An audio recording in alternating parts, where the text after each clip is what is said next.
The Har Ghar Tiranga campaign to encourage people to bring the Tiranga home and hoist it to mark the 75th year of India's independence kicked off today. The campaign, initiated as part of the Azadi Ka Amrit Mahotsav to commemorate India's 75th anniversary of independence, will run till August the 15th.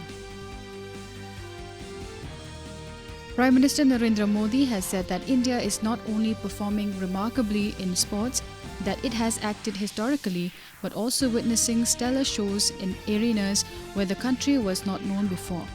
Addressing the Indian contingent, which participated in the recently held Commonwealth Games 2022 at Birmingham, at his official residence, he said this increasing interest in sports can be credited to the stellar performances of the sports persons.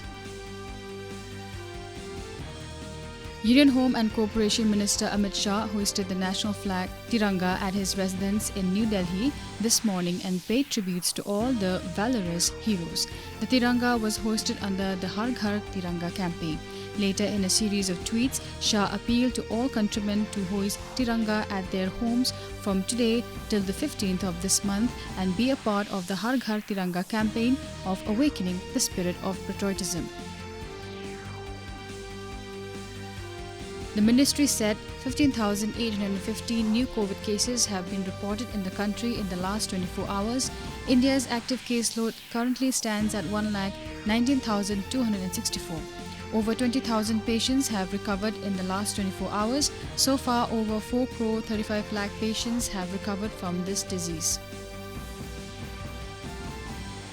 Author Salman Rushdie was stabbed in the neck and abdomen at a literary event in New York, US on Friday. The 75-year-old author is on a ventilator and could lose an eye.